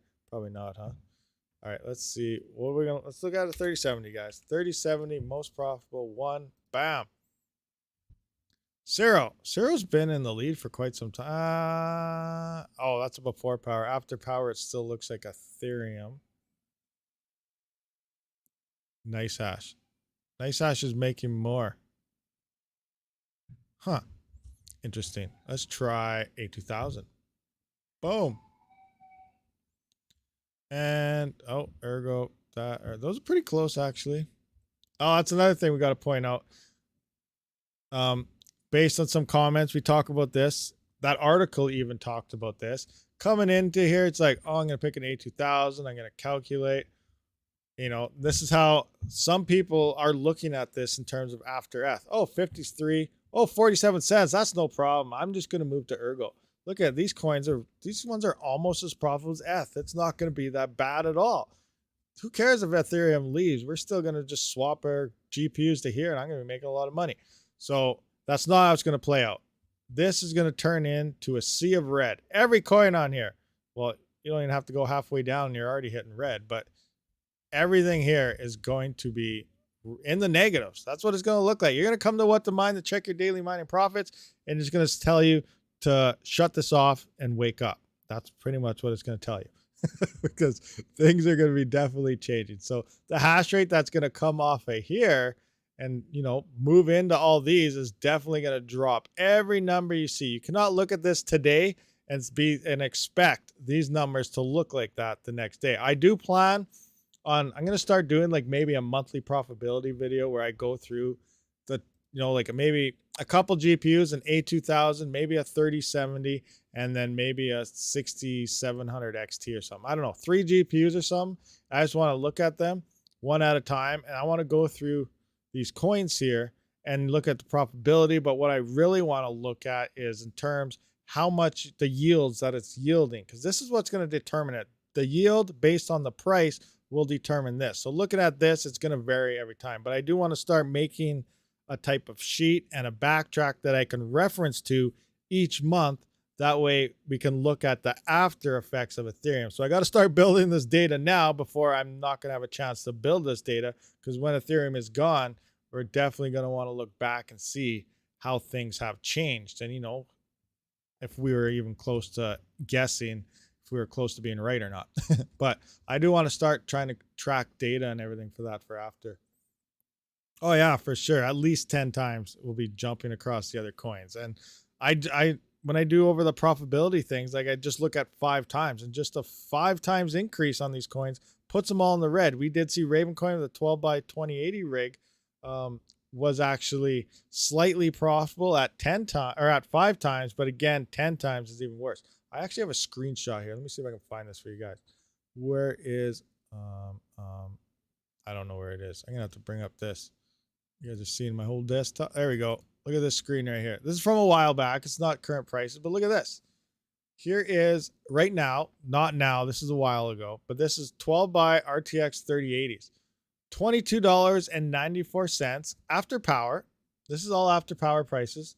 And then a 5 times difficulty increase at this time here, where obviously it's more profitable than it is now, but negative $1.17 after Ethereum with 5 times difficulty increase. We're making negative $1.17. Look at the yield, 527.7 coins per day down to 105 coins per day based on your power and everything. So it says it costs you $7.20 in power. So to break even, we would need, like, what would we need here to make, let's just say 105 times 0.15. It's 15. That's $15 or 15 something. What do we need for a price here? 105 times, let's go, oh no, wrong button, times 0.1, it's 10 back, 0.63. So we need about 8 cents, 9 cents or something Ravencoin to be breaking even at this point on this yield, something like that. I don't know, something. Anyway, you get the idea. Things are going to look very, very bad. All right. So are there any last minute questions here? And then we're definitely going to wrap this up, because I said I was going to wrap it up earlier. Then I start talking about more stuff. So I got to wrap this up before I start talking about more stuff. In order to break even, we need power costs to go down. Yes, we definitely need that. We need power costs to go down. Alberta government, hopefully we get a new one. Because we used to have power caps here. They were not allowed to go over an X amount of price. And then obviously they removed that, and we got a new government come in.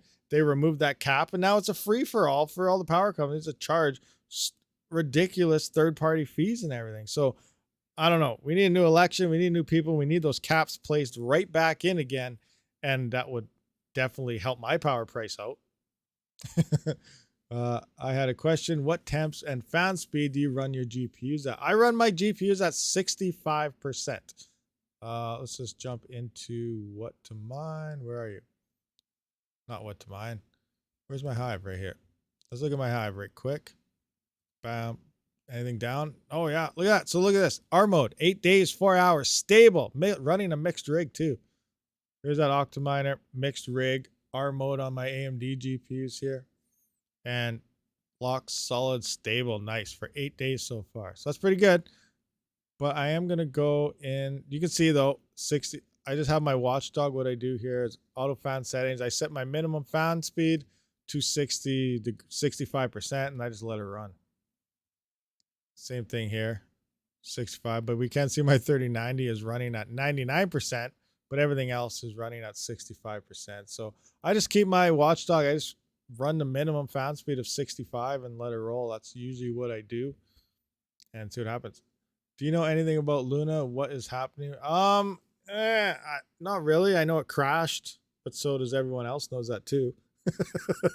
But they have a 2.0 coming out. I don't know what's going on. There are new rumors. I actually, was it last night or the night before, another crypto news article popped up in my phone, and it said allegedly the Luna, I don't know his name, whatever his name is, for a couple months before the whole crash happened, he has been selling like 30, I can't remember the exact number. These are going to be way too out of whack numbers, but I think it's 30 to 80. It's one of the two or somewhere in between. But, you know, a crazy amount of money. 30 to 80 million dollars he was selling every month for the past 3 or 4 months leading up to the whole crash. So this is definitely looking more and more like a massive rug pull coming out of the owner in terms of everything that's going on. And this is coming from an established UST that a lot of people relied on and thought were legit. So it makes you wonder, there's a lot of heads in there. What happens? What if USDT does this? Or what if they do this? Or what if this happens? Or, you know, what if something crazy starts depegging somewhere? So there's a lot of if, ands, and but. Now they got the Luna 2 coming out. Allegedly, I don't know if they're still doing that or not, actually, after with all this new stuff coming out. But I think all investors in terms of Luna related lost faith. I would definitely not be putting something in, especially if it's the same dev teams and everything. I don't know. I don't imagine the same owner would be involved. They probably did something different there, kicked the guy out. But, you know, there's still a lot of, do you trust this company to do this again or what? Like, I don't know. I think they should just stop crypto with those guys. I don't know. I have no idea, really. I don't follow blockchains and stuff like that, like a lot of the big trading channels and stuff do, but I just get bits and pieces here and there based on articles. At the same time, you can't really rely on an article because all of it's usually just a mainstream promotion type of thing. So what is the truth? We don't really know. 3060 doing a stable 18 mega hash. 3060 stable 18 mega hash on what? What are we talking about? Any way to bypass on-off switch on server PSU with an X11 board? I don't know. It's just a push button switch. You don't want it to turn off ever? It should just have, or is it not working? You want to bypass it because it's not working? Is that what's going on? Is that a thing? I'm not sure. Why do you want to bypass? Because it should remember its state and everything. So if it's on, it'll be on forever. And if it's off, it'll be off forever. So maybe the switch is broken. I'm assuming could be an issue. You could try syncing it. Syncing it might work. Use a sync switch. I think he's talking about one of your GPUs. 3060 doing what? My 3060 is down to 18 for real? Where? I missed it. 3060. Where's the 3060? Oh, wrong one. Is it? 3060 doing 47. Oh, it is. Oh no. Don't crash. See, there's an issue that this happens sometimes with the miner. All right. Good thing you caught on to that. Now I have, there goes my 8 days of stableness. Reboot. That'll fix it. Good job for pointing that out. Yeah, What are you doing down there? I got to give him a kick. All right, well, 8 days of stable just turned in, starting at 1 second again. Rebooting the rig. Oh, the button's not working. Okay, you could try a sync. There are sync kits, sync cables and stuff where it runs off. But if you're only using the one power supply for your entire rig, then it wouldn't really make sense. But if you're using multiple power supplies, you can use a sync switch between one breakout board, whether it's a ZSX amp, X11s. There's a little sync tab on there. You run the cable from there to the other breakout board, and getting the power from the main one will turn on the secondary ones and so on. So you can do it that way. That could be a little bypass around there. As for bypassing the complete switch, I don't really know, because you'd probably involve soldering and linking stuff together and stuff. I wouldn't recommend that. Oh, you have two? How do you sync it? Okay. Well, let's look at parallel miner sync kit. Let's just have a look at this. So here you can see these little tabs, and this isn't the X11, but you get the idea type of thing. So you can see these tabs right here. These are your actual syncs. There's ins and outs. So you can take one from here, and you just keep putting it onto your other breakout boards. And most of the parallel miner breakout boards all support this. I don't have a link for this, but if you got to go to parallel miner, click any one of my links. You know, it'll greatly help the channel. But yeah, you use these ports here. They have a sync cable. Does this kit come with the sync cable? No, it doesn't. All right, let me find something else. Sync cable, breakout board. There's this. It's almost like a fan cable, really. Look at a 4-pin fan cable. You can see you link it to the two right here. And then when you turn this one on, it'll turn this one on as well. So it should bypass that switch because it's getting its feed from here. But if something's wrong with the switch and, you know, it's something else, maybe this won't work. So I'm not guaranteeing this will work for you, but look, you can do it multiple. Like if you have 3 PSUs together, you know, 4, 5, 6, 20, you know, just sync them all up like crazy. So there's that way to do things. Potentially, those will work for you. I do have a kit here. I've never tried it, though. I do have one of those sync kits, though. I should try that out sometime. But again, I do have links to Parallel Miner in the description. If you're looking for something else, you just want to browse the site, click any of them. It should still work for any purchases you do at a small, no extra fee to you, but, you know, a slight little boost to the channel. Should I buy new GPUs now in India? Prices are 20% higher. No, don't. GPU and purchase in the same sentence should not even be a thing at this point in time. But that's just me. I don't know. It all comes down to, do you understand what's going on with the end of Ethereum? What could happen? And if you know the risks and everything, then, and you still want to purchase that GPU, then do it. There's not financial advice in any way, but I encourage GPU purchases, no matter how cheap they're looking right now, to probably not do it. And GPU purchases on how good they're looking right now is going to look like scalper prices compared to what GPU prices will look like once Ethereum is gone. There's going to be such a flood of hardware coming across the used market after Ethereum moves to POS, and people that don't realize and thought it was, there's still, like I said, people think it's as easy as flipping a switch. I'm going to go mine Ergo or something. You know, it's going to be profitable. It's not going to. But when these people finally start realizing that it's as bad as we've been trying to warn, there's a lot of hardware that's going to flood the networks or flood the used space. And GPU prices could be even 50% of MSRP. There's going to be so much you're not going to be able to sell them. And that just drives prices lower and lower. The supply is extremely high, and the demand, we're pretty much reversing the last 2 years. Like, in theory, think about it. We're going to have so much supply. We used to have high demand and a massive supply, driving up these scalper prices. Now we're going to reverse that. We're going to have mass amounts of supply and new gen coming in on top of nobody wanting to purchase this. There's no demand for this product at this point in time. As much as, you know, we're thinking we're buying more, are you really going to be buying more? Are you going to buy something that's not going to make you anything? Think about it. So prices are going to drop. A 5700 XT, you know, it's probably going to be like $400 or $500 Canadian when their MSRP is like 600. 3060 Ti, I mean, what are prices looking at? Let's look at current prices. Oh my gosh, there we go. You guys lure me in to instead of ending my stream, we just, you know, look at more stuff. Let's do it. Let's do it. Let's look at more stuff. I'm curious the prices now too anyway. So let's go into here. All right, so let's look at the 3060 Ti. Are prices coming down on them or not? Boom. Engage. Go. Load. 3060 Ti. What are you looking at? $500 for a 2060, 3080, 1400, 3080 on 3060 Ti, 750. That's still high. You can get that for 540. Remember, these are Canadian prices. That's these are still pretty high. Prices are definitely still up on these range here. What about the 3090s? What are 3090s looking like? Go. Engage. My internet's slow, guys. See, that's why I can't run a Flux node. What's going on here? Maybe there are none. Maybe there's none for sale. As if.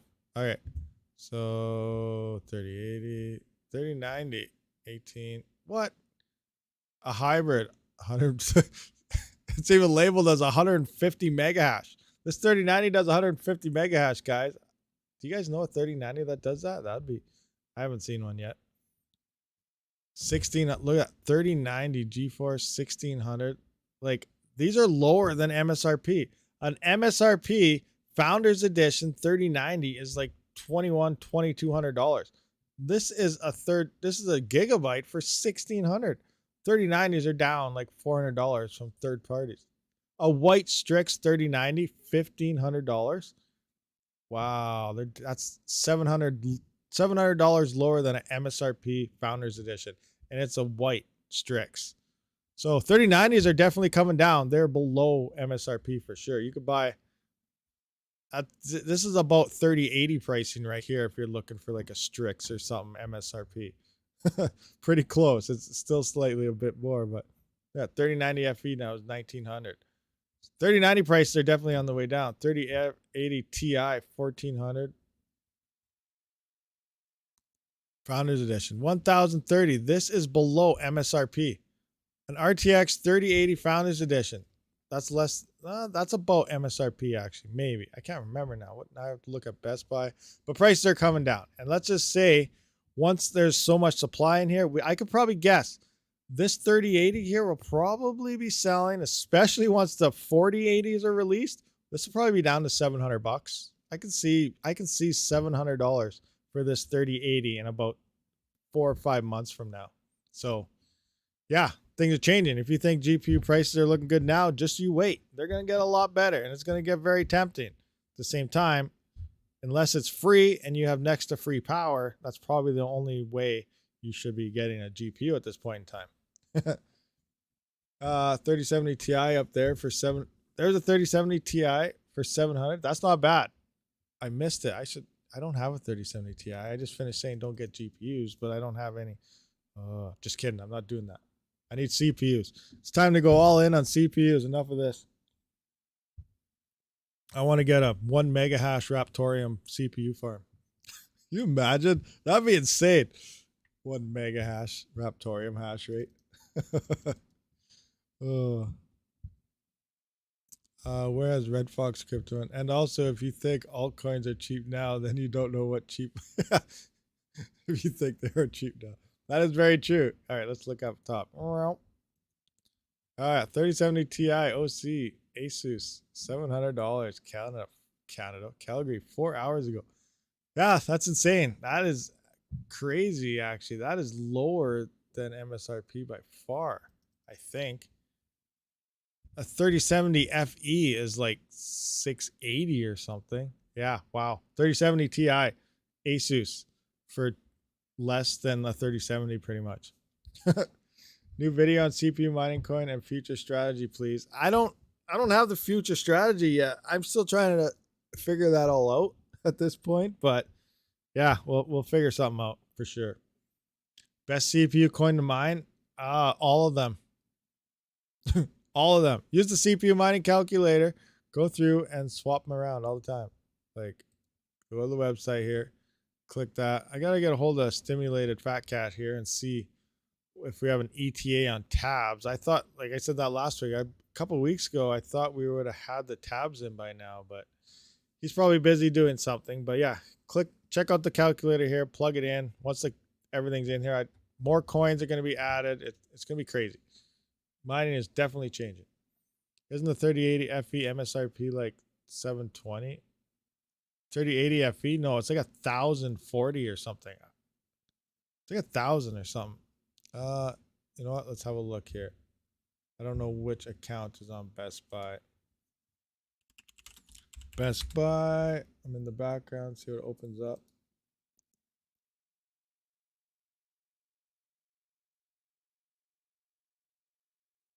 Ouch. Where is the 3080? 3080. Engage. So 3080 Ti is $15.99. 3080 Ti. Where's the 3080 Founders? Founders, where are you? They don't even have them here anymore. Available to ship. What? Available. Oh, everything's available to ship. Of course it is. 3080 Ti. 3090 Ti. Where is? They don't have them. 3090. 3080 right here. So it's 1029.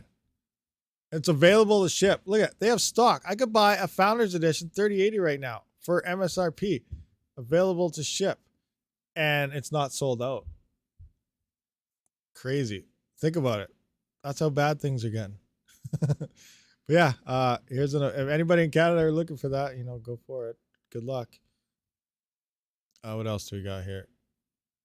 Sold out online, sold out online. 3080 X3 Ultra. But yeah, Founders Edition 3080 is available. I'm going to click on this. What? Oh, now it says sold out online. Okay, now it's okay. I don't know what's going on here. It's broken. Maybe it's sold out. It says it's available. When you click on it, it's sold out. Unless they just had their drop. Do they have a drop recently?